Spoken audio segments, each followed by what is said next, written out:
개혁을 원하지 않는 사람들이 많잖아요 이미. 공개적으로. 뭐 예를 들어서 국민의힘 진영이라든지 아니, 이런 분들 말고 이쪽에서도 이재명 대통령 지지한다고 하는 사람들 중에서도 예. 많잖아요 지금. 원래 그렇지 않았다는 얘기를 하는 거예요. 그렇지. 지금은. 왜 그러냐면 그 사람들은 대통령이 원치 않는다는 걸 알기 때문에. 예? 그렇게 튀어요? 예. 대통령이 지금 검찰개혁이 1년이 넘도록 안 이루어진 이유는 대통령이 수사기소의 완전 분리를 원하지 않기 때문에 이렇게 된 거예요. 우리가 이제 그 결론을 내려야 될 때가 이미 지났어요. 대통령은 뭐 하려고 그러는데 뭐 밑에 사람들이 뭐 법무부 장관이 어쨌다 민정수석이 했다 이런 거는 초기에 이 사실을 직시하기가 너무 두렵기 때문에 사람들이 진짜 똑바로 안 보려고 이제 안경 껴야 제대로 보이는데 안경 벗고 본다든가 이렇게 해가지고 굳이 그걸 외면해 온 거예요 지금까지. 대통령이 원치 않았기 때문에 여기까지 온 거고 그거 말고는 다른 설명 방법이 있을 수가 없어요 지금. 그렇기 때문에 대통령이 이걸 원치 않다고 확신하는 사람들이 이 미디어 공론장에서도 이제 지금 보안수사권이라는 이름으로 검찰의 수사권을 남기는 걸 계속 본격적으로 옹호하고 있고 지금 그 사실을 우리가 직시하고 현실로 받아들여야 된다고 저는 생각을 하는 거죠. 왜 근데 어떻게 받아들여요? 그러니까요. 그거를 이미 대선 전에 이재명 대통령 후보 시절 때부터 본인이 검찰로부터 엄청난 피해를 받았잖아요. 예. 그래서 검찰 개혁을 주창을 해왔고 그렇죠. 또 공약으로 내걸었고 예. 근데 유 작가님이 보시기에는 이재명 대통령 생각이 바뀐 건지 아니면 뭐 원래 의지가 원래부터? 없다고 보시는 건지. 그것까지는 안 따질게요. 그러니까 네. 생각이 없으면서 공약을 그렇게 한 건지 네. 공약은 진심으로 했는데 대통령이 되고 나서 생각이 바뀐 건지는 제가 안 따질게요. 네. 그러나 대통령이 취임하고 나서 1년 동안 이루어진 일을 보면 두 차례의 입법 예고는 대통령 승인 없이는 나올 수 없어요. 그거는 우리가 무슨 그렇지. 왜 이래? 왜 모르는 척하는 거야? 그거는 대통령이 시킨 거예요, 다. 저는 그 외에는 다른 설명이 있을 수 없고요. 그리고 이제 여론에 너무 밀리니까 3월 달에 공소청 중수청법은 손을 과감하게 봐가지고 내보냈어요. 근데 대통령이 이거를 내가 여론을 받아들여서 잘했구나 이렇게 판단을 하는 게 아니고 내 마음대로 못했어. 내가 졌어. 이렇게 판단한 것 같아요. 그러니까 지금 국무총리실에서 TF를 만들어서 1년 동안 뭐 돈을 17억인가 뭐 쓰고 해놓고는 정부 안도 안 내고 지금 접었습니다. 당연히 대통령이 이거 해야 된다고 판단하면 정반을 내게 하죠. 정반을 못 내게 했어요. 이것도 저는 대통령이 못 내게 한 거라고 봐요. 그리고 지금도 일부 의원들이 오늘 뭐 일부 살려놓는 네. 소위 보안수사권이라는 완전 이름으로 폐지에 대해서 수사권 반대하는. 일부를 검찰에 남겨놓는 법 개정안도 냈고요. 네. 기자회견도 하고 이 모든 일들이 다 대통령의 생각을 알기 때문에 하는 일이라고 저는 생각을 해요. 그렇게 보신다는 예. 거죠. 이제 중시하는 거 이런 거예요. 대통령이 수사권을 일부 검찰에 남겨놓는 게 좋겠다는 판단을 할 수 있다고 봐요. 저는. 네. 판단할 수 있죠. 네. 그거는 견해 차이가 있을 수 있어요. 그럴 수 있죠. 네. 근데 공약은 완전 수사기소 완전 분리로 공약을 2022년 대선 때도 했고 질 때도 했고 이번에 이길 때도 했어요. 그렇지만 대통령이 되고 나서 상황을 보니 그게 경찰에 너무 비대해지고 이게 다른 견제 수단이 별로 없고 이러니까 네. 일부라도 이런 이유로 남겼으면 좋겠다는 판단을 할 수 있다고 봐요. 저는. 그렇습니다. 네. 그러면 어떻게 해야 되냐 하면 국민들한테 양해를 구해야 돼요. 나와서 사실 이 문제는 제가 이렇게 공약을 했는데 와서 보니 이러이러한 문제들이 있어서 이런 조건을 달아서 이렇게 하는 게 좋을 것 같습니다. 라고 본인이 책임성 있게 이거를 풀었어야 돼요. 근데 지금 대통령이 어떻게 했냐면 비슷한 얘기 하지 않았나요? 예. 법무부 장관 시키고 총리 시키고 그렇게 지금까지 해왔어요. 대통령은 마키아벨리적으로 이 문제를 처리해서 욕먹을 일은 밑에 사람을 시켜라. 이게 막 군주론에 나오는 얘기잖아요. 그다음에 인기를 얻을 일은 내가 해라. 그런 게 다 나옵니다. 그러니까 그거는 근데 정말 인쇄매체조차도 없던 그 옛날의 통치술이고 지금 이 시대에는 맞지 않아요. 이것이 다 그 재건축 또는 재개발과도 관련성이 있을 수 있다. 이게 저는 그렇게 봐요. 현실을 직시하자는 거예요. 그러니까 이제 이재명 대통령의 베스트셀러 중에 제목이 결국은 국민이 합니다라는 책이 있습니다. 네. 결국은 국민이 해요. 저는 대통령이 매우 잘못된 판단을 하고 있고 본인에게도 해가 되고 나라에도 좋지 않은 방식으로 행동하고 있다고 보는데 이 사실을 사실로 받아들이고 그리고 대처해야지만 결국은 국민이 뭔가를 할 수 있어요. 이 검찰개혁의 그걸 완성하는 문제라든가 또는 우리의 정치를 좀 더 합리적인 방향으로 이제 정당들을 발전시켜 나가는 문제라든가 이런 것들을 바람직한 방향으로 하기 위해서는 시민들이 지금 벌어지고 있는 이 모든 일들이 무엇이며 왜 일어나는 거에 대해서 있는 그대로 볼 때에만 저는 그게 가능하다고 생각해요. 그러니까 우리 작가님이 보실 때 이재명 대통령이 잘못된 길로 가고 있는 것 같다. 근데 아니 잘못된 길이라고 안 할게요. 그러면 이재명 대통령은 어떤 노선을 길을 선택했어요. 선택하고 저는 그 선택을 존중해요. 존중하는데 그것이 매우 위험한 선택이라는 거. 본인에게도 사회에도. 그리고 지금 이렇게 하는 이 지금까지 해온 방식으로는 성공하기 매우 어렵다는 거를 얘기를 하고 싶긴 해요. 근데 대통령에게 얘기하고 싶은 생각은 없어요. 왜냐하면 이런 걸 몰라서 그 길을 선택하는 게 아니라고 보기 때문에 대통령은 나름대로 모든 것을 본인의 수준에서는 검토해서 어떤 길을 선택했어요. 근데 저는 그 선택이 실패로 끝날 거라고 봐요.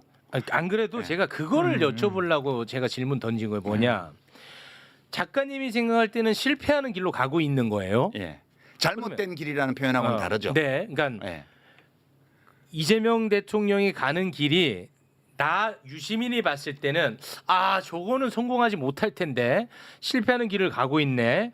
이거는 잘못된 길이라는 걸 빨리 세상에 알려줬으면 좋겠다. 그래서 국민들에 의해서 좀 바로잡혔으면 좋겠다. 선입니다. 예. 그렇다면 그렇게 잘 되는 길로 갔으면 좋겠다는 선의가 있으면 대통령과 신뢰관계 있었던 분 아닙니까? 제가 잘 모르지만 그러면 직접 개인적으로 만나서 이런 이야기를 하면 분란도 덜하고 좋은 방향으로 갈 수 있지 않겠느냐. 저는 이 문제 의식이 있어요.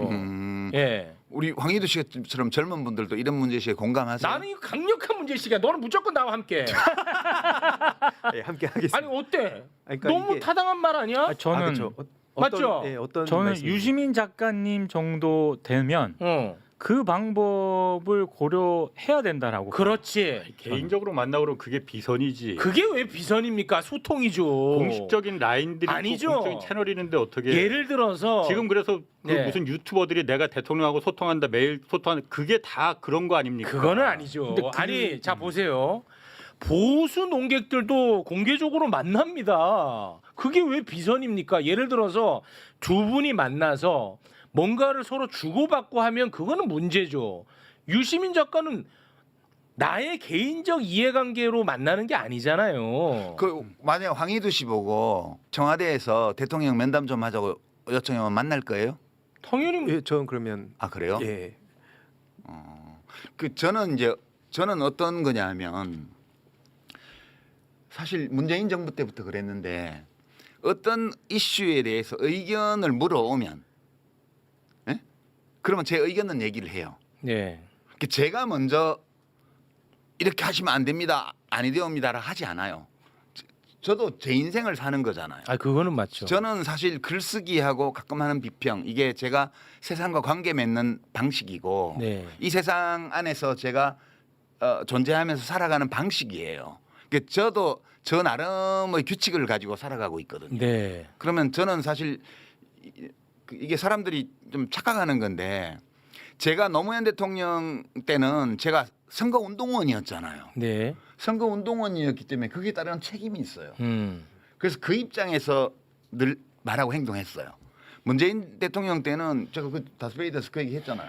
문재인 대통령 때는 간헐적 자원봉사자 또는 정책 자문에 가끔 응하는 자원봉사자에 불과했어요. 가끔. 그러니까 저는 그 정권에 대해서 책임을 질 의무가 없었어요. 네. 그러니까 밖에서 뭘 했죠. 이재명 정부에 대해서 저는 마찬가지예요. 저는 이재명 대통령에 대해서 공론장에서 이재명이라는 정치인을 지지했던 비평가지 네. 선거 운동도 아니고 운동원도 아니고 참모도 아니고 알아요. 부하도 아니에요. 맞습니다. 그럼 저는 이제 어떨 때 응하냐 자문에 응하냐 하면 어떤 문제에 대한 저의 의견을 요청할 때 그래서 제가 문정부 때는 딱 한 번 조국 씨에게 임명장을 주는 게 좋은가 안 좋은가에 대해서 문재인 대통령이 많은 사람들에게 의견을 듣는 과정에서 저에게도 연락을 하셨고 네. 그거에 대해서 제가 자문에 응했던 거예요. 제 판단은 이러이러한 근거로 해서 일단 임명장은 주시는 게 여러모로 좋을 것 같습니다. 네. 라는 의견을 얘기했고 제가 그 의견을 얘기해서 문 대통령이 꼭 주신 거라고 생각하지 않아요. 많은 네네. 분들이 상반되는 의견을 주셨을 거라고 저는 생각하고요. 그 이재명 대통령은 한 번도 대통령이 되신 후에 저에게 어떤 이슈에 대해서 의견을 물어본 적이 없어요. 네. 그 제가 뭘 만나서 이런 얘기를 하죠. 아니 근데 물론 제가 예. 작가님한테 지금 말씀드린 거는 제가 작가님한테 너무 과한 책임을 그렇죠. 지우는 거는 맞아요. 네. 네, 저는 그거는 그런 맞습니다. 책임까지 그리고, 지고 싶지는 않아요. 예, 맞아요. 네. 그리고 어떻게 보면은 좀 결례일 수 있다고 봅니다. 그런데 나 같은 이런 미물도 나라가 잘못될까 봐 맨날 발 동동 굴립니다. 그 작가님도 지금 여기에서 욕먹으면서 발언하는 것도 공론회장에서 이야기하는 것도 나라 걱정하는 거잖아요. 그러면 조금 더 책임감을 갖고 만나서 이야기를 나누시면 아니, 어떻겠느냐는 저의 욕심을 말씀드리는 겁니다. 대통령을 존중해야 돼요. 우리는 네. 대통령을 공개적인 자리에서 보잖아요. 말을 듣고요. 그죠? 어떤 의사결정하는 걸 보잖아요. 그걸로 판단을 해야 돼요. 그러니까 저는 사실 공개적으로 우리가 볼 수 있는 대통령의 모든 말과 행동에서 이걸 느낀 거고 이거에 대해서 저는 비평의 무대에서 정치인 이재명을 지지했던 사람이기 때문에 그때 이재명 대통령이 들으라고 비평을 한 게 아니고 시민들이 들으라고 비평을 했던 거잖아요. 지금 저희 책무는 시민들에게 얘기하는 거예요. 시민들에게. 네. 저는 그게 저희 책무라고 보고 있고 만나서 얘기를 한다는 건 진짜 대통령을 무시하는 거예요. 그거는 저는. 그렇게 보세요. 예, 그렇게 보고요. 저는 소통되고 있지 않고요. 만나서 얘기할 생각도 없고요. 저는 대통령이 들으라고 이 비평을 하는 것도 아니고요. 시민들에게 제가 보는 사실, 제가 받아들이는 현실이 무엇인지에 대해서 말씀드리는 거고 이것을 전제로 해서 결국은 국민이 나서서 뭔가를 바로잡지 않으면 바로잡을 길이 없다. 그 얘기를 지금 하는 그러면 거예요. 이제 두 가지 예상 가능한 성과가 있을 거예요. 하나는 내가 조금 과하게 판단한 부분도 있었구나라는 것을 발견할 수도 있는 거고 아니면 실제로 설득을 해낼 수도 있는 것이고. 그런 걸 믿지 마세요. 현대 정치는 그런 걸로 되지 않아요. 근데 정치가 그거는 대통령을 만드는 과정에서 선거운동원으로서 참모로서 캠프 종사자로서 참여했던 사람들이 할 일이에요. 제가 할 일이 아니고. 저는 그렇게 생각합니다. 제가 왜 이 말씀을 드리냐면 이 말의 힘이라는 게 있다는 걸 제가 많이 느껴요. 뭐냐면 굉장히 제가 죄송한 자기 고백인데 문조톨레유라고 해가지고 맨날 혐오하고 비난했잖아. 그러면서 유시민을 반명으로 몰았단 말이에요. 나는 거기에 대해서 정말 분노했던 사람이에요. 아, 그렇죠. 유시민은 반명하면서 친문 세력의 부활을 꿈꾸는 사람이다. 말도 안 된다. 내가 그걸 정말 공개적으로도 막 피를 토했어. 근데 이게 누적이 되니까 진짜 그럴 수도 있나 하는 생각이 내가 들더라고. 이 말의 힘이야. 그래서 내가 유시민 작가님이 과거에 이재명 대통령 취임 전에 두 사람이 어떤 이야기를 주고받았는지를 내가 찾아봤어. 꽤 많지 그런 게. 예. 찾아봤는데 이재명 대통령이 위기 때마다 유시민 작가의 방식으로 항상 도움을 줬었어. 예를 들어서 악마화가 심할 때 있었잖아요. 예. 그때도 방송에 나와가지고 해명할 기회를 주더라고. 근데 기회를 줬는데 그거를 이재명 대통령은 기분 나쁘게 받아들였더라고. 근데 그것도 나중에 또 둘이 대화로 풀고 받아들이고 너무 보기가 그렇죠. 좋아. 신뢰관계야. 1월 2일 날 신년 토론 하면서 감정 조절 장애 있는 거 아니냐고 물어봤잖아요. 요새 뭐 여러 가지 공격 많이 받으시잖아요. 욕설 주고받은 음성 파일도 왔다 갔다 돌아다니고 뭐 철거민들하고 맥살자들이 했다 어쨌다 뭐 이런 거 많아요. 사정을 하나하나 뜯어보면 또 그럴 수도 있는 상황이던데 제가 보기에는 그럼에도 불구하고 대선 후보로서 감정 조절 능력에 약간 하자가 있는 거 아니냐. 저는 유 작가님이 어머니가 폭행당해서 입원한 상황을 보고 어떻게 할 수 있을지 한번 제가 여쭤보고 싶어요. 그러니까 이렇게 못되게 반응을 한다니까. 그게 최대 약점이라니까. 그때가 치명적인 실수를 했는데 자신은 저한테 기회를 주려고 하신 말씀인데 제가 신년에 뭐 이런 말씀도 하시나 이렇게 받아들여요. 서운했지. 네, 서운하더라고요. 근데 그 판단 착오였던 거죠. 왜 거기서 벌컥 안 됐어요? 별거 하는 데지 않고 바로 물어봤지. 벌컥 안 했지. 그래 내가 이렇게 못되게 얘기하면 안 된다고 얘기했잖아요. 그게 아주 훈련 부족이고요. 수양 부족인데 그 말씀이 정말로 맞는 것 같아요. 예. 인정. 인정. 그리고 검찰에 의해서 잡혀 들어갈 뻔했던 때도 그때는 유심 작가 방식대로 굉장히 위로하고 힘을 북돋아 주더라고. 이재명 대표는 중요한 사람이죠. 혹시라도 만에 하나라도 영장이 발부되어서 구치소에 간다 하더라도 또 구속적부심 또 신청하고 또 보석 청구 또 하고 계속 싸워 법적으로도 계속 싸워야 되고요. 그리고 당대표직도 내려놓으면 안 된다고 생각해요. 옥중 출마도 하고요. 옥중 결재도 하고요. 이건 기싸움이에요. 기본적으로 기싸움에서 밀리면 그 순간에 이제 진영이 무너지는 거기 때문에 정청래 최고위원이 다음 공천장은 이재명 당대표 명의로 나갈 거다 이렇게 말을 했던데 그게 그 사인이라고 보고요. 그냥 굳세어라 재명아 그냥. 좋았잖아요. 그 관계가. 그럼요. 저는 열심히 응원했어요. 그러니까. 예. 열심히 응원했고 많은 기대를 했고. 그럼 그때는 했는데 왜 지금 못하냐 이 말이에요. 그 다 공론장에서 한 거잖아요. 공론장에서 한 거야. 이건 네. 맞아. 내가 확인이 가능한 근데 지금 이제 부분이니까. 황희도 그때는 당 대표 시절이었고 지금은 대통령이잖아요. 그렇죠. 좀 달라요? 그게 어떻게 같나? 같지가 않아요. 그때는 그냥 저분은 왜 나 정치인이고요. 무시하는 거야? 아니 이제 우리 황희도 씨가 온라인은 제일 잘 아시니까 이제 이재명 대통령이 온라인에 굉장히 밝은 분이잖아요. 예. 네. 근데 대통령 취임 이후에 지금까지 1년 동안 온라인에서 이루어졌던 소위 이재명 지지자들의 활동이 있잖아요. 그걸 대통령이 모를 리 없잖아요. 다 알고 있을 겁니다. 예. 저는 제 느낌에는 혐오 조장이 기본 컨셉이다라고 저는 소위 온라인 친명들의 활동의 기본 컨셉이 자기들이 제거하고자 하는 자들과 세력에 대한 혐오 조장이었다고 저는 받아들이는데 제가 너무 예민한 건가요? 어때요? 아니요, 실제로 제가 DC 인사이드에 이재명은 합니다라는 갤러리 그 자료를 이재명 팬카페도 있고 그죠? 예, 그 자료를 많이 모아뒀었는데 2년 전부터, 그러니까 24년도부터 정확히는 친노 친문에 대한 공격이 엄청 이어졌고 거기서는 상상을 뛰어넘을 정도로 노무현 전 대통령을 공격을 했습니다. 그러면서 진짜 난리가 났었는데 제가 그래서 지난번에 나와서 민주당 정치인들이 대부분 노무현 정신을 얘기를 했고 다 했죠. 근데 이런 문제를 모르나? 말도 안 되고 저도 몇몇 분들한테는 얘기를 했어요. 이런 일이 벌어지고 있다. 근데 이걸 다 외면하더라고요. 근데 사실 이런 거는 굳이 막 저처럼 온라인을 많이 봐야지만 알 수 있는 것도 아니고 이게 건너서 다 유통이 되잖아요. 그러니까 이게 방치가 된 지가 되게 오래됐었는데 최근에 갑자기 이 양비론으로 얘기를 하면서 정치인들이 나와서 둘 다 그만해라. 맞아. 거기서 제가 너무 화가 났던 겁니다. 아, 나도 그건 참 서운하더라고. 그렇기도 하고요. 이제 제가 다스베이다에서 다 편집해버린 내용이 있는데 그거를 다 편집한 데 이유가 있을 겁니다. 그걸 다 편집했기 때문에 나도 이유는 있었어. 보니까. 대통령이 자신감이 지나쳤던 거 아닌가라는 저희 말을 두고 또 많은 사람들이 많이 비판을 했습니다. 비판했습니다. 근데 제가 그렇게 판단하게 된 이유를 몇 가지 얘기를 했어요.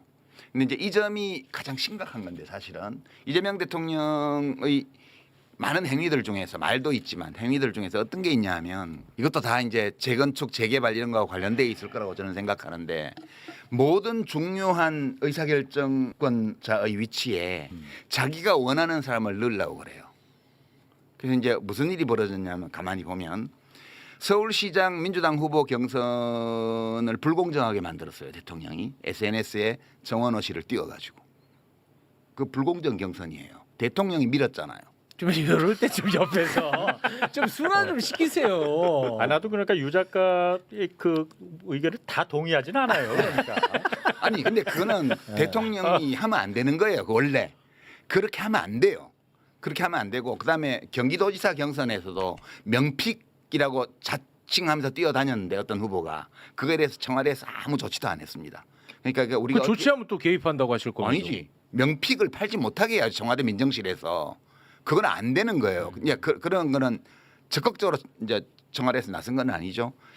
그런 방식으로 개입한 게 많아요. 조정식 의원이 하반기 국회의장에 도전할 거라는 거는 만인 공지의 사실이었어요. 네 맞아요. 근데 그 사람을 그 정치인을 정무특보를 시켰습니다. 그리고 그 정무특보가 결국은 국회의원들끼리 뽑는 선거에서 국회의장이 됐어요. 그러니까 국회의장을 명픽을 넣은 거예요. 서울시장도 명픽을 넣으려다 실패했어요. 당대표도 명픽을 넣은 거예요. 지금 대통령이 직접 나서서 정청래는 나오지 마라고 말을 안 했을 따름이지 SNS에 여러 차례 국무총리 그냥 덕담 차원을 넘어서는 띄우는 작업도 했고요. 그다음에 친명 호소인인지 진짜 친명인지 모르겠지만 많은 민주당의 정치인들 대변인 대변인단에 속해 있는 비평가들 이런 사람들이 정청래 불출마해야 된다는 걸 공개적으로 쭉 얘기를 했습니다. 이런 거는 하면 안 되는 거예요. 이게 법적으로 문제 있다는 뜻이 아니고 정치적으로 이런 걸 하면 안 돼요. 대통령은 대통령의 직무수행, 행정부의 수반으로서 대통령의 직무수행을 성실하고 유능하게 함으로써 당을 이롭게 하고 정부를 이롭게 하는 사람이지, 당과 국회의 주요 포스트에 자기가 원하는 사람을 집어넣기 위해서 뭔가를 하는 사람이면 안 되는 거예요. 이게 스스로 자신의 권위를 훼손하고 있고, 민주적 지도자, 그러니까 대통령은 행정부의 수반인 동시에 정치의 지도자예요.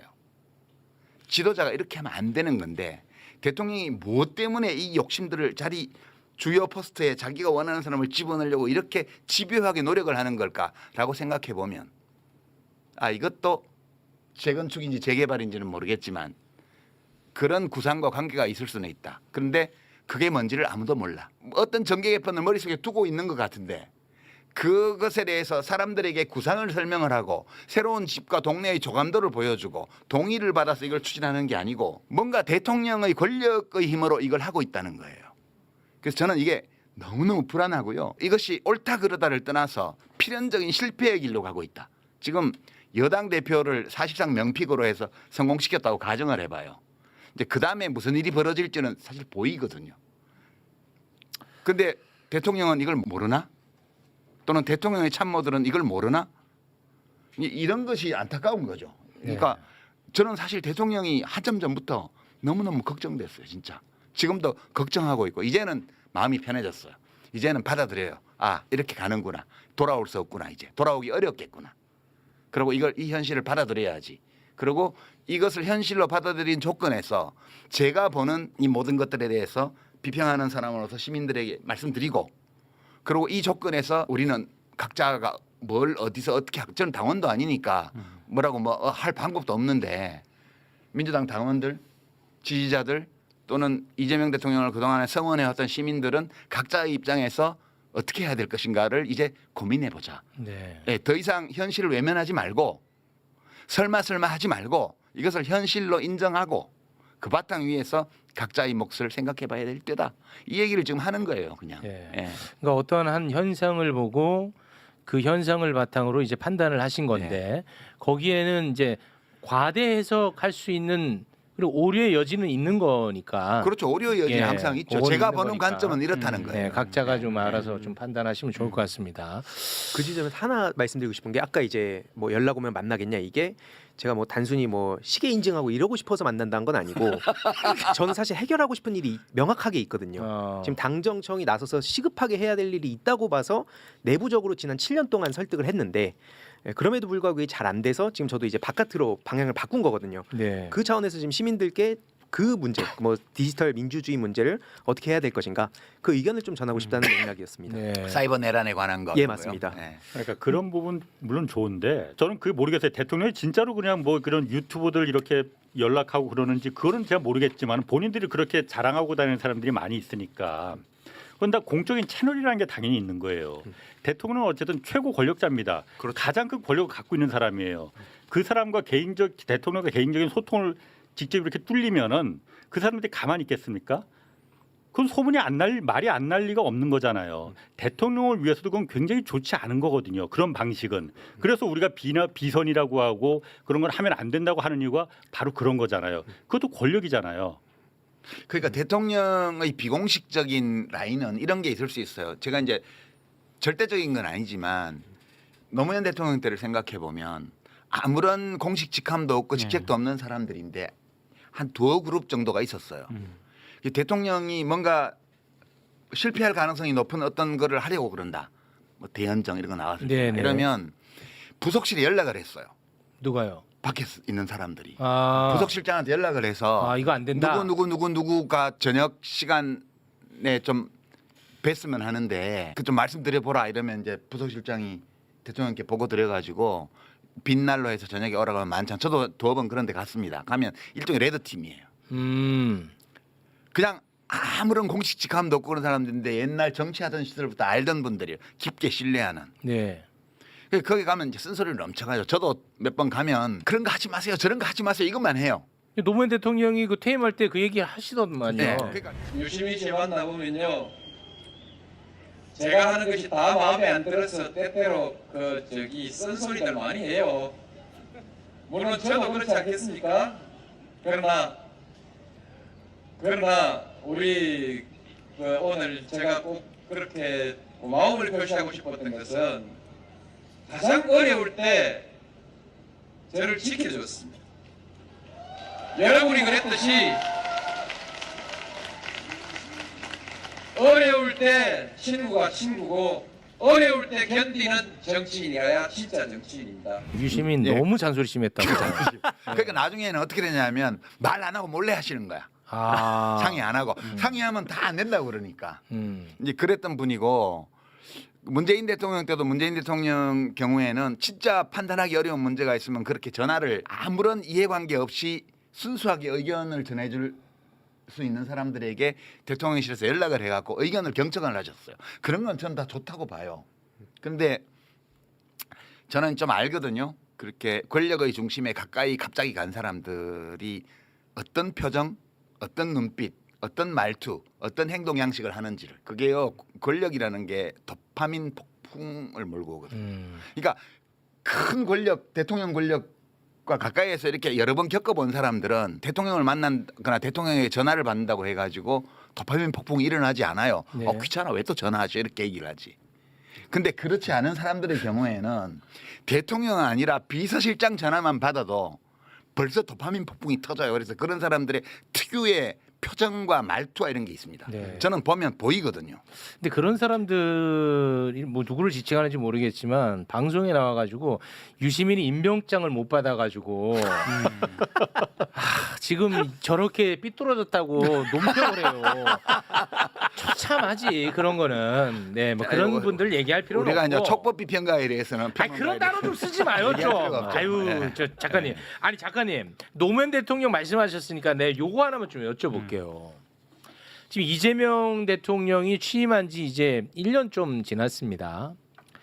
이제 그러다 보니까 이런 작가님을 향한 비판들이 있어요. 노무현 대통령이 한미 FTA 할 때 당시 이제 진보 지식인들 이 먹물들이 엄청나게 반대를 했었다. 돌아보면 노무현 대통령이 맞지 않았냐. 그런 오류를 유시민 작가가 지금 범하고 있지 않을까. 그런 뭐 그렇게 볼 수도 지적을 하시는 있죠. 분들이 많습니다. 그렇게 볼 수도 있죠. 그렇게 예. 볼 수도 있는데 그거는 이제 좀 문제가 다른데 홍사훈 기자님이 그 얘기 하시지 않았어요? 어떤? 한미 FTA 절대 안 하겠습니다라고 공약하고 한미 FTA를 한 게 아니잖아요. 이라크 파병 같은 건 절대 안 하겠습니다라고 공약하고 이라크 파병을 한 게 아니잖아요. 그거는 외교 정책 또는 통상 정책의 이슈, 새롭게 떠오르는 이슈였는데 지금 검찰 개혁 같은 거는 하겠다고 하고 안 한 거잖아요. 이거 차원이 달라요. 뿐만 아니라 노무현 대통령은 사람들에게 이야기할 어떤 정책이 있으면 대통령 본인이 직접 그 필요성에 대해서 자신의 구상을 말씀하셨어요. 근데 지금 검찰 개혁이 이렇게 지체되는 거에 대해서 이재명 대통령이 해명 진짜 제대로 한마디도 한 적도 없고요. 했어요. 뭘 했어요? 아니 그러니까 저 국민 피해를 최소화해야 된다. 그게 말이 돼요? 그 정도로 이걸 처리할 수 있는 문제라고요, 이게? 그러니까 이게 저는 뭐 그렇게 비유해서 비판할 수 있죠. 그거 좋아요. 좋은데 지금 이재명 대통령이 하는 것은 제가 틀렸다고 말을 하는 게 아니고 너무 위험하다. 실패할까봐. 실패할 거다. 그렇게 맞습니다. 얘기하는 거예요. 예. 아니 그러면은 제가 궁금한 게 어쨌든 이재명 대통령도 검찰의 그간의 그야말로 이 어떤 그 권력 독점이 굉장히 위험하다는 걸 너무나 잘 알고 있고 본인도 그러니까 피해자이고 그렇죠. 이걸 해야만이 정권도 재창출되고 이어질 수 있다는 걸 너무나 잘 알 텐데 왜? 그 문제는 저도 아직 답을 못 찾았지만 이제 문재인 대통령 만났을 때 구조적 다수라는 말을 했죠. 썼죠. 예. 네. 이제 그거는 성립할 수 없는 단어예요. 원래 민주주의 선거에서 대통령을 뽑고 5년마다 뽑고 지금 우리 예. 4년마다 국회의원을 뽑는데 다수가 되는 구조를 만든다는 것은 원천적으로 있을 수 없는 거예요. 그러니까 대통령의 머릿속에 지금 뭔가 있어요. 아 어떤 모델이 예, 뭔가 있는데 그게 뭔지에 대해서 대통령이 말씀을 안 하기 때문에 우리가 정확히 그걸 볼 수는 없어요. 그러니까 구조적 다수를 만들려고 했던 가장 확실한 시도의 사례를 보면 그 3당 합당이에요. 1990년에요. 그게 민정당, 그다음에 신민주공화당 김종필, 그다음에 김영삼의 통일민주당 이 세 개가 합쳐갖고 의석의 거의 70%가 넘는 의석을 가진 거대 민자당을 만들었잖아요.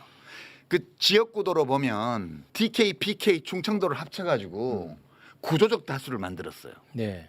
근데 그게 그 다음 총선에서 바로 깨지거든요. 민주주의 선거에서 국민 주권이 실현되는 이 선거에서 다수를 차지하는 구조를 만든다는 거는 발상 자체가 그 불가능한 발상이에요. 이제 어떤 의미를 담아서 구조적 다수라는 말씀을 이재명 대통령이 했는지는 모르겠으나 저는 이제 대통령이 지금 아직 말하지 않은 어떤 재건축 또는 재개발에 대한 구상이 있고 그 구상을 뒷받침하는 팀이 밑에 있다고 봐요. 그런 게 없이 그런 말이 나오지는 않아요.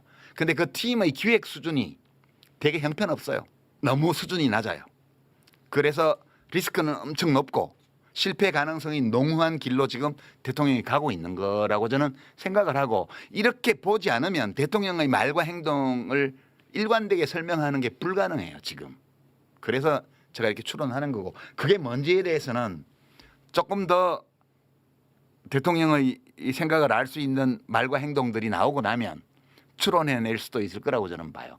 저는 답답한 게 그러니까 물론 유 작가님 말이 본인 말이 다 맞다고 확신할 수는 없는 거잖아요. 네. 그럼요. 그런 비판이 많아요. 유시민 작가는 자기만 옳다고 해. 막 이런 아니, 비판이 많아요. 누구나 자기가 옳다고 생각하는 얘기를 하지 그러면 내가 틀렸다고 얘기하는 사람도 있나? 야, 요거는 저랑 똑같은 생각입니다. 네. 아니, 누구나 다 어떤 주장을 할 때는 그게 맞습니다. 맞다고 생각하고 주장을 그렇죠. 하지. 난 틀렸어라고 주장하는 맞아요. 그런 정신 나간 사람이 어디가 있어요. 네. 그러니까 저는 지금 그 보안 수사권 부분에 대해서 굉장히 그 이게 지금 그 구조를 지금 그 애초에 그러니까 쭉 달려왔던 그 방향성을 틀어버리는 지금 분기점에 와 있는 거잖아요. 네. 만약 이 분기점이 틀어지면은 뭐 마음이 식는다 정도가 아니고 등을 돌릴 가능성이 매우 높습니다. 사람들이 지지층들이 그러면은 정권 재창출은 정말 그거는 완전 물 건너 간다고 저는 보고 있거든요. 왜냐 나부터도 정말 고개가 갸우뚱갸우뚱해질 테니까 이러면 정권 재창출이 불가능하다는 걸 너무나 본인이 잘 알 텐데 그게 제가 그러니까 풀리지 않는 부분이다. 정권 재창출은 4년 뒤의 일이고요. 아직 네. 지금 이제 이게 얼마나 좀 우스꽝스러우냐 하면 대통령이 모호한 말을 하고 SNS에나 이런 데서 물론 해석이 필요하고 그러면 해석 투쟁이 막 벌어져요. 예. 민주정에서는 이런 예. 일이 있으면 안 돼요. 민주정에서는 대통령이 어떤 안건 어떤 이슈에 대해서 자신의 생각을 말해야 돼요. 해석의 여지 없이요. 근데 이게 지금 보면 대통령 SNS에 뭐 부처 돼지 이런 거 올리면 이게 뭔지를 둘러싸고 대변인이 나와서 해명하고 뭐 누구는 그게 문조 틀레를 유시민을 겨냥한 거라고 얘기하고 누구는 조선일보라 그러고 이 난동이 벌어져. 이 소동. 아이 그 조선일보였어요. 좋아요. 여하튼 지금 무슨 일이 벌어지고 있냐 하면 대통령의 진짜 의중이 무엇인지를 찾아내기 위한 게임. 대통령의 커뮤니케이션이 이러면 안 돼요. 이거는 뭔가를 감추고 있는 거거든요. 뭔가를.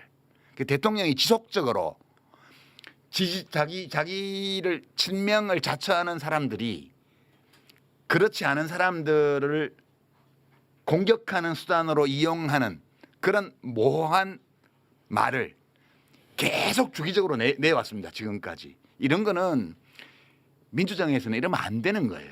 이것도. 그래서 저는 뭔가 이상해요. 뭔가 잘못됐어요. 크게. 그냥 보통 잘못된 게 아니고 아주 크게 뭐가 잘못 가고 있다 지금. 네. 그런 걸 느끼는 거죠 지금. 예. 그럼 뭐 뭔가 이상하다 이런 표현을 하셔서 여기 다 그 언론 관련해서 일가견이 있는 분들이니까 언론 이야기 잠깐 좀 하고 싶은데 저는 요즘 언론을 보면서 와 이건 진짜 정말 나는 이 현상 자체가 되게 신기하다라는 생각을 많이 해요. 그 내란범이었던 윤석열도 언론이 하나가 돼서 다 같이 비판하지 않았어요. 그때도 윤석열 발언을 따가지고 전달해주고 막 그럴 정도였어요. 근데 지금은 내란범도 아니고 범죄자도 아닌 유시민 그리고 뭐 김어준, 정청래 이런 사람들을 모든 언론, 모든 평론가 모든 유튜버들이 모든은 아니고 거의 대부분. 거의 대부분이 하나의 목소리로 비판을 합니다. 그나마 정청래 의원 같은 경우는 당대표도 노리고 국회의원이니까 뭐 그렇게 견제받고 비판받는 거 타당할지 모르겠습니다만 유시민 작가는 민간인이에요. 근데 아니 거의 대부분이 하나가 돼서 한 목소리로 비판을 해요.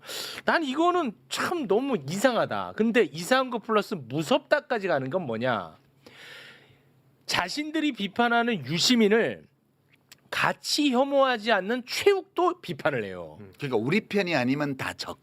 이 관점. 이거는 이제 무섭다거든요. 앞에는 나는 이상하다. 뒤에 거는 좀 무섭다. 내가 욕먹기 싫다는 게 아니고 이거는 어떻게 해석이 가능한지 참 궁금합니다. 우리 어르신분들. 어떻게 죄송한데 해석해요? 먼저 가야 돼서 어. 한마디만 하고 싶은 게 일단 노무현 재단에 대해서 지금 뭐 횡령 얘기까지 나오고 있거든요. 어. 비판이 아니잖아요. 근데 이거에 대해서 말도 안 된다고 얘기를 하면 저도 이제 그 반열에 올려서 공격을 하는 거예요. 그러니까 이게 아예 그냥 뭔가 짜여진 빌드업의 일환인 것 같다 이런 생각이 요즘 사실 많이 들고 특히 그 예전부터 당 활동을 저도 좀 오래 하다 보니까 어떤 얘기들을 들었었냐면 2019년에 유시민 작가님을 욕을 이런 방식으로 해요.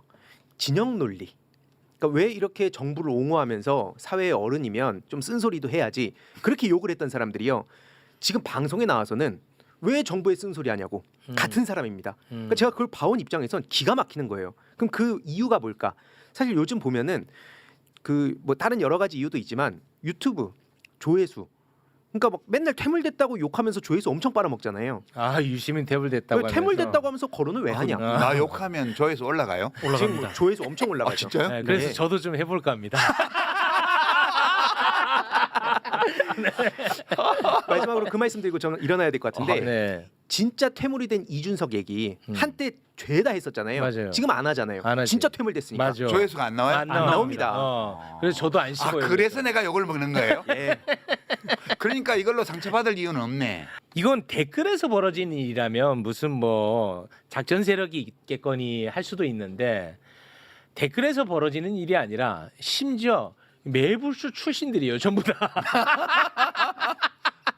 매불쇼에서 그렇게 오랫동안 함께했던 분들이 다 그러니까. 외연 확장에 실패한 거네. 네, 제가 좀 그러니까 많이. 저는 저널리즘적인 행위를 하고 있는 건 아니라고 봐요. 아. 이거는 흔히 말해서 기성 언론들이 운영하는 유튜브 채널들 있잖아요.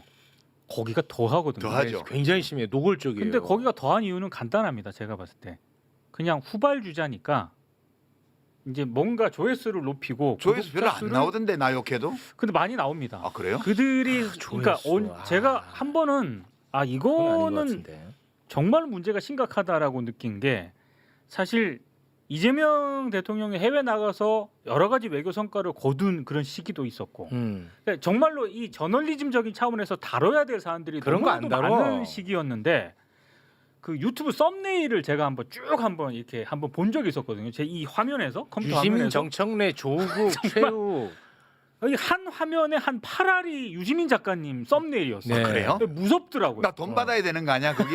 그러니까 이거는 뭔가 상당히 잘못됐다. 왜 이럴까? 제가 봤을 때 여러 이유가 있겠지만 가장 큰 이유는 상업적인 이유가 가장 크다고 봐요. 그 정도로 돈벌이가 되나 내가? 이거는 아닌 것 같은데. 예컨대 조중동 전통적으로 조중동 이런 데는 내란을 일으킨 경우에도 보수 세력하고 이제 뭐 민주 세력하고 사이에 중립이잖아요. 맞습니다. 네. 그죠? 네. 그다음에 한겨레나 경향처럼 우리가 보통 진보 매체라고 말하는 오마이뉴스나 이런 데들은 기본적으로 보수 세력 쪽에 하고 민주 세력, 진보 세력 쪽에서는 진보 세력에 좀 기울어져 있지만 진보의 정파에 대해서는 또 중립이잖아요 대체로. 맞아. 지금까지 이렇게 해왔잖아요. 맞아. 근데 지금 보면 그 구분 없이 제 발언이 뭐 맞냐, 뭐 민주당에 도움되냐 이런 여론조사도 있더라고. 아, 그것도 뉴스토마토 재밌더라고요. 그거 보면 네. 제가 놀랐는데 진보층에서는 반반이더라고요 그게. 그 저는 깜짝 놀라서 이 정도로 동의 비율이 높단 말이야.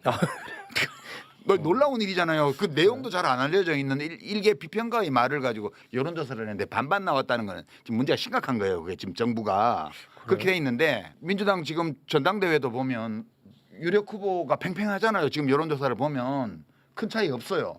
그런데 미디어를 보면 평론가더라고 거의 9대 1이죠. 99대 1 정도로 예, 완전히 김민석이에요. 맞습니다.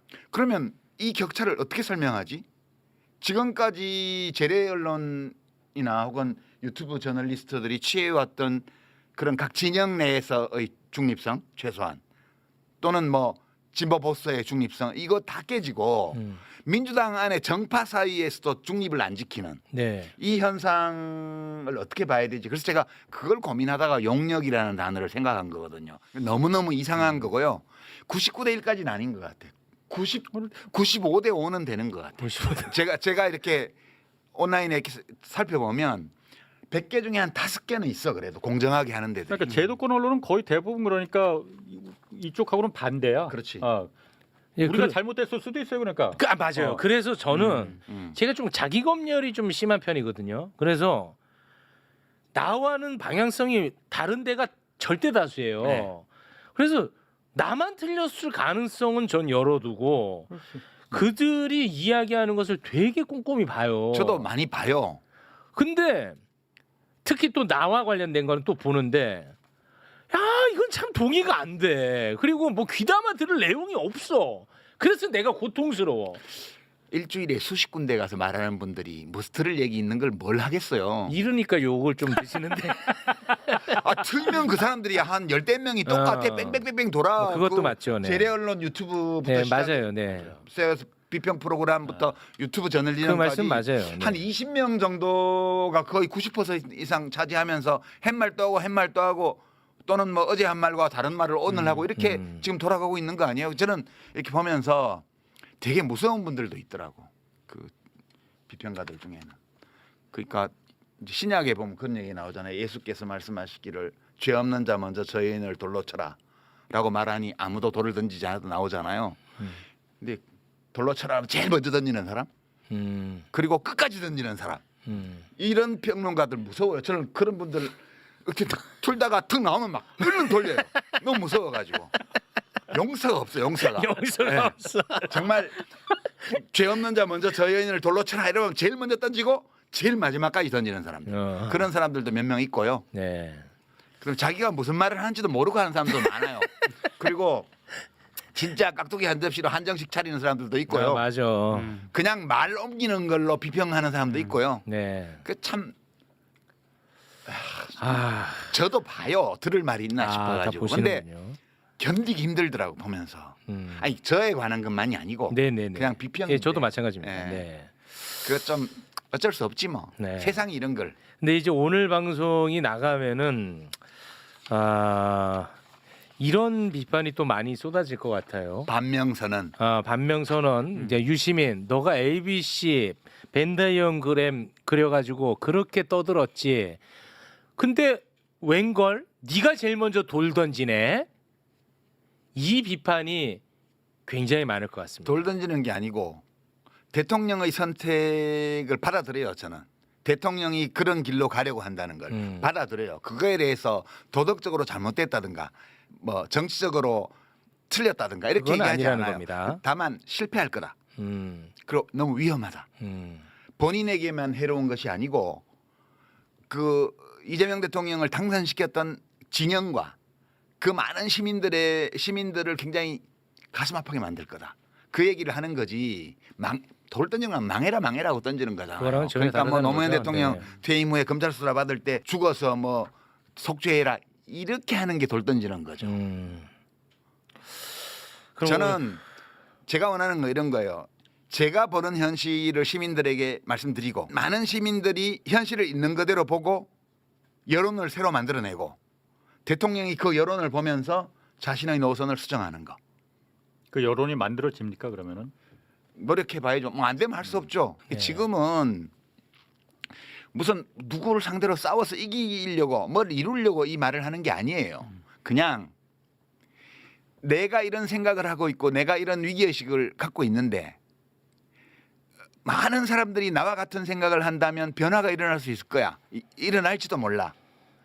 안 일어날 수도 있지만 내 생각이 틀렸다면 변화가 안 일어날 거고 안 일어나야 맞는 거고 내 생각이 옳다 하더라도 변화가 일어나지 않을 수 있어.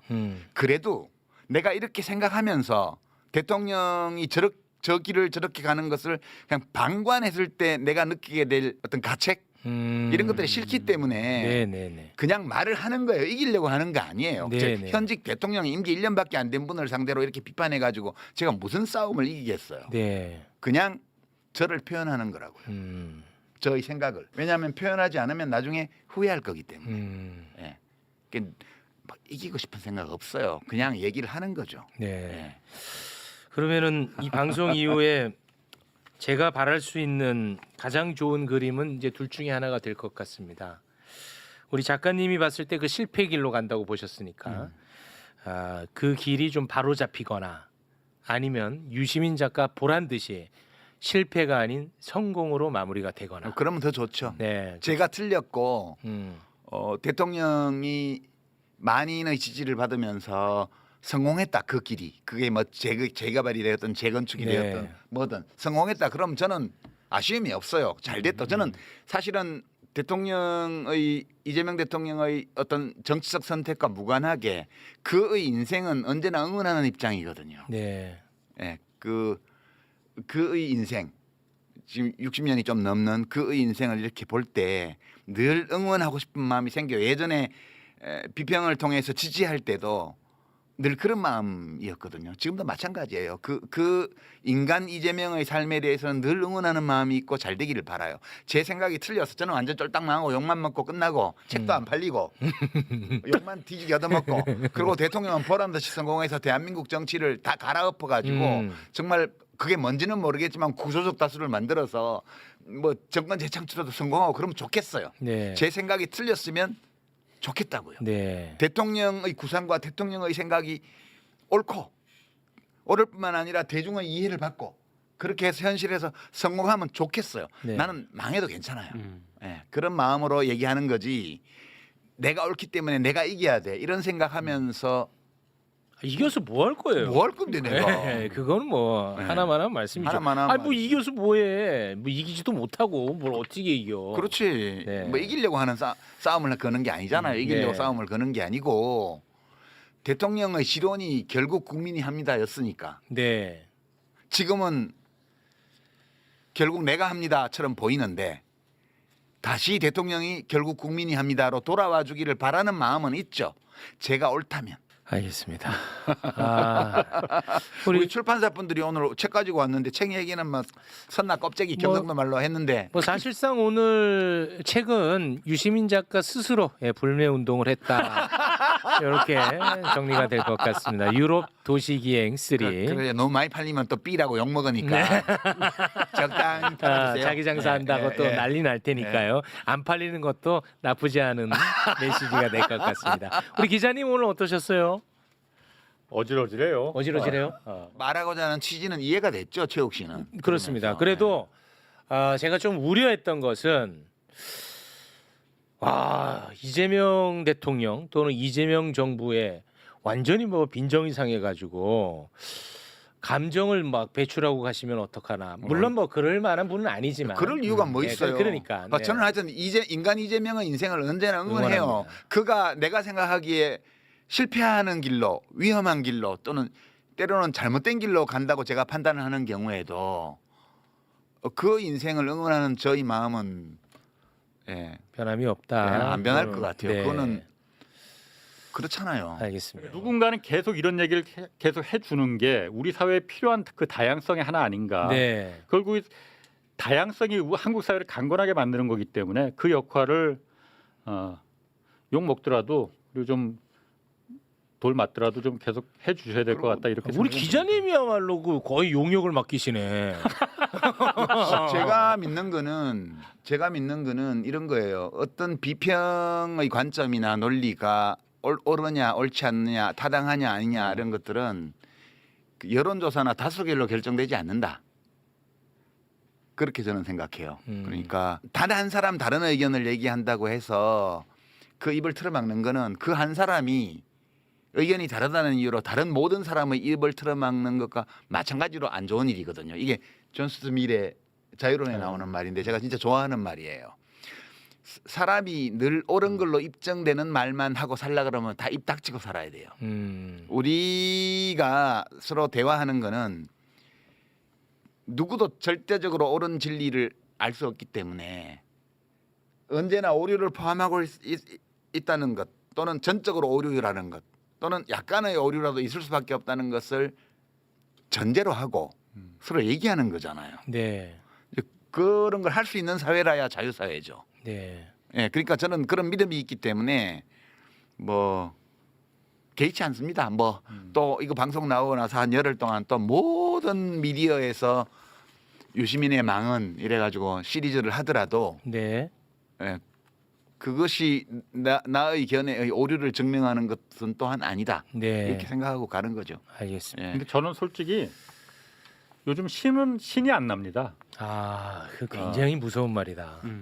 저도 무섭다고 생각해요. 예. 이런 시기가 올 거라고 정말 생각도 못했거든요. 아, 이건 너무 슬프다. 윤석열 그때 끝장내고 나서 이제 정말 우리가 생각하는 우리가 기대하던 그 바라던 그 세상이 열리겠구나 생각했거든요. 아. 물론 그 세상이 열리고 있다고 볼 수도 있지만은 순진하셔. 인간 사회가 그렇게 간단하지 않아요. 그런데 예. 이런 세상이 온 거는 정말로 그 신이 안 나 일단은 뭘 하는 거 있어서 아, 내가 그냥 이 바닥에 계속 붙어 있어야 되나 이런 생각도 사실 들고. 다만 이제 이 방송이 어떻게 편집돼서 나갈지는 모르겠지만 어쩌면 공허한 얘기일 수도 있는데요. 저는 유시민 작가님의 오늘 방송 있지 않습니까? 이게 그나마 우리 사회에서 생산적으로 논의가 이어지려면 사실 이 사안을 이 방송을 다루는 다른 유튜브 채널이나 미디어들이 좀 제대로 논점을 짚으면서 가야 된다라고 보거든요. 근데 아마 또 조롱하고 비난할 준비가 되어 있을 거예요. 네. 그러면 이게 또 굉장히 소모적인 어떤 논쟁이 흐를 가능성이 있는 것이고, 그게 이제 좀 어쩔 수 없어요. 예, 어쩔 수 없는 생각을 하고 있지만 그래도 저는 미디어 뉴스토마토 여론조사에 그 정도까지 공감하는 비율이 나온 거 보고 희망을 느꼈다니까. 의외네. 거기 세상에. 플러스 아까 홍성훈 기자님 얘기에 이어서 덧붙이면 제 주변에도 홍성훈 기자님처럼 생각하시는 분들이 좀 있어요. 그러니까 무슨 생각을 하냐면 검찰 개혁을 굉장히 원하시는 지지자분들인데 2명의 대통령을 탄핵까지 시켰고 내란까지 극복을 했는데 이분들의 그거 하나 생각은 못하냐. 와 근데 검찰 개혁은 좀 안 되네. 약간 이런 생각을 가지고 계시거든요. 네. 근데 만약에 또 이 방송이 나가서 약간 그런 어떤 생각을 더 강화하게 되는 어떤 만약에 그런 결과로 이어질까봐. 그러니까 제가 말하는 거는 대통령이 안 하고 싶어도 하게 만들어야 돼. 이렇게 가야 돼요. 대통령이 안 하고 싶어 하는 것 같은데 우리가 어떻게 하면 하게 만들 수 있지? 이거를 생각해야 된다니까요. 민주주의는 정당 정치입니다. 그러니까 김대중 대통령 때만 하더라도 김대중의 민주당이었어요. 그러니까 노무현 대통령 이후로 국민경선 제도를 도입하고 당원 제도가 생긴 이래로는 민주당의 노무현 대통령, 민주당의 문재인 대통령이었어요. 그리고 민주당의 이재명 대통령일 때 대통령도 강하고 민주당도 강한 거예요. 대통령의 지배를 받으면 당이 망하는 거예요. 그거는.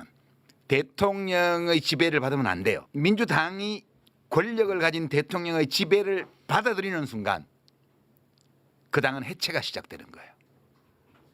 대한민국 정치에서 민주당이 정체성을 잃고 해체되면 그 다음부터는 내일이 없는 거예요. 그 다음부터는 모든 게 다 혼돈입니다. 제가 이재명 대통령의 구상이 굉장히 위험하고 실패할 가능성이 많다고 생각하는 그것 때문이거든요. 그러니까 알겠습니다. 예, 그 점은 그냥 위험하다고 하지 그냥 굉장히라는 것까지 붙이지 마시고 굉장히 위험합니다. 알겠습니다. 오늘 더 굉장히 위험해졌어 지금. 네, 오늘 뭐 편집에 대해서 좀 걱정하시는 분들이 많은데 오늘 편집은 제가 안 나오는 걸로 편집하겠습니다. 네, 그러면은 뭐 깔끔하게 깔끔하네. 네, 될 것 같습니다. 한 25분 정도밖에 안 나올 것 같은데. 그럼 나는 어디 출연한 거지? 네. 자, 한국 사회가 이 그러면 정도의 다양성의 목소리도 포용하지 못하면은 네, 맞는 어떻게 말씀이죠. 재건축이나 재개발까지 갈 수가 있겠습니까? 맞는 말씀입니다. 네, 아. 알겠습니다. 그래서 했잖아요. 뭐 자꾸 그렇게.